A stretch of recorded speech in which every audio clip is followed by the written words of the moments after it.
మార్చి 7వ తారీఖు ఈ గూడూరు పట్టణంలో ఉదయం 6 గంటల నుంచి 8 గంటల వరకు ఆపరేషన్ భద్రప్రహార్లో భాగంగా మా డీజీపీ గారి హరీష్ కుమార్ గుప్తా గారి ఆధ్వర్యంలో, ఈగిల్ సంస్థ యొక్క ఐజీ గారి ఆధ్వర్యంలో మన జిల్లా పోలీస్ యంత్రాంగం ఈరోజు గూడూరు పట్టణంలో శివార్లో ఉన్న ఈ టిడ్కో హౌస్లో కార్డన్ అండ్ సెర్చ్ ప్రోగ్రామ్ అనే ఒక కార్యక్రమం, ఒక 70 మంది పోలీసులు ఆఫీసర్సు మెన్ ద్వారా ప్రతి ఇల్లు కూడా సోదా చేయడము, ఈ మొత్తం ఏరియా మొత్తం కార్డన్ చేసి సెర్చ్ చేయడం జరిగింది. అంతేకాకుండా ఇక్కడ వీళ్ళకి ఒక చిన్న అవగాహన ప్రోగ్రాం కూడా పెట్టాము. ఈ డ్రగ్స్, ఈ గాంజాయి యొక్క వినియోగం ఎట్లా దూరంగా ఉండాలి, దీని వల్ల వచ్చే దుష్పరిమాణాలు ఎట్లా ఉంటాయని చెప్పేసి వీళ్ళందరికీ కూడా ఒక చిన్న అవగాహన ప్రోగ్రాం పెట్టడం జరిగింది. దీంట్లో ఒక దాదాపు 4 లైసెన్స్ లేని వాహనాలు కూడా సీజ్ చేయడం జరిగింది. తర్వాత ఇన్వెస్టిగేషన్లో ఎవరో దానికి తగిన సంబంధిత డాక్యుమెంట్ తీసుకొస్తే అది రిలీజ్ చేస్తాము. సో ఈ విధంగా ఒక 70 మంది పోలీసుతో కార్డన్ సెర్చ్ ప్రోగ్రాం జరిగింది. ఈ మంచి ఒక ఆపరేషన్ భద్రప్రహార్ అనే భాగంగా ఈ కార్యక్రమం చేయడం జరిగిందని మీ అందరికీ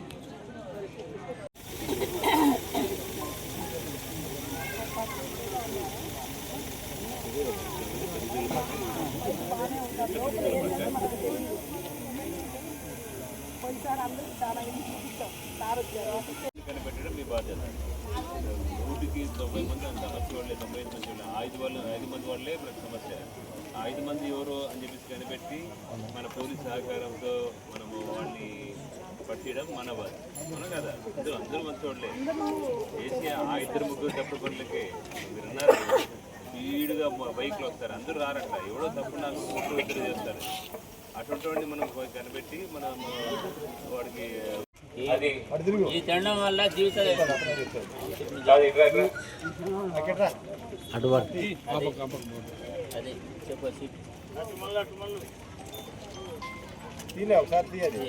కదా. ఇప్పుడు మీ కళ్ళ ఎదురుగా ఉన్నాడు గుట్కా తిని క్యాన్సర్ తెచ్చుకున్న వ్యక్తి, మరి ఇదే గుట్కా మీ షాపులో అమ్ముతా అంటే మీరు ఎట్లా గమన్నారు?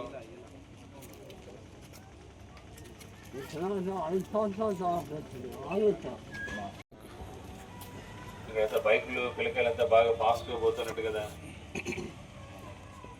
ఎవరోళ్ళు మీ కాలనీ వాళ్ళ బయట వాళ్ళ? బయట వాళ్ళ. మరి బయట వాళ్ళు వస్తే మీరేం చేస్తారు? పోలీసులు 24 గంటలు కాపలా ఉంటారు కదమ్మా. మీరంతా సంఘటితంగా ఉంటాయి కదా. మళ్ళీ అటువంటి వీడియో తీయాలి, అటువంటి ఫోటో తీయాలి, అవునా కదా. ముఖ్యంగా యువతలో మారక ద్రవ్యాల దుర్వినియోగం పెరుగుతోందని మేము గ్రహించాము.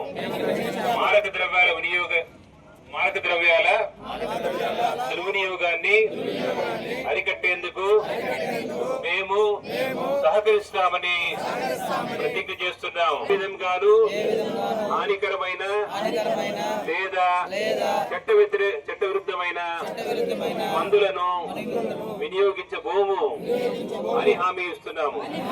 ప్రతి వ్యక్తికి, ముఖ్యంగా యువతను ప్రోత్సాహం వ్యక్తి పని చేసుకుంటూ వచ్చినాడు, వాడిని 100 రూపాయలు ఇరా అని అడిగారు. అంటే వీడికి తెలియదు ఆ మత్తులో వాడు ఎవరితో మాట్లాడుతున్నాడు, వాడి సంస్కారం లేదు, వాడికి ఏమి లేదు. వాడితో మాట్లాడితే డబ్బులు ఎందుకు ఇస్తారు, ఎవరిని ఎందుకు ఇస్తారు? జేబు నుంచి కత్తి తీశారు, ఇద్దరు కలిసి గుట్కాలు తినడం వల్ల క్యాన్సర్ వచ్చిందా?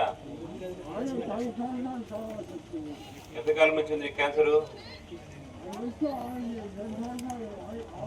అదో మీ కాలేజీలో గుట్కా లేదా ఏమన్నా పట్టుకున్నాం కదా, ఇదేనా గుట్కా అంటే?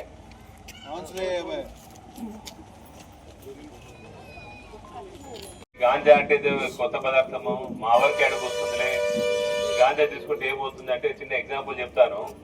ఇదే నెల్లూరు టౌన్ లో, మనకు పక్కన ఉన్న నెల్లూరు టౌన్ లో, వినాలి తల్లి, ఇదే నెల్లూరు టౌన్ లో ఆ 2 వ్యక్తులు పిల్లలు, వాడి వయసు ఎంతో లేదు, ఒకటి వయసు 17, ఒకటి వయసు 19, చిన్న పిల్లలు వాళ్ళు చిన్నప్పటి నుంచి కూడా గాంజా తాగి మత్తుకు అలవాటు పడిపోయారు.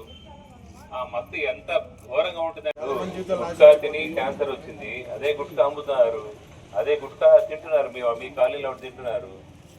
అది ఇక షాపోడికి ఇంకా మీలో చైతన్యం లేకపోతే ఎట్లా తెలుస్తుంది? ఇప్పుడు ఇది చట్ట వ్యతిరేకమే కదా అది గుట్కా అమ్మడము. మరి ఇటువంటిది అమ్మాలంటే మీరు ఇన్ఫర్మేషన్ ఇవ్వాలా, లేకపోతే ఇక్కడ మీకు అవగాహన చేసుకోవాలి. మీ పిల్లలకు చెప్పాలి.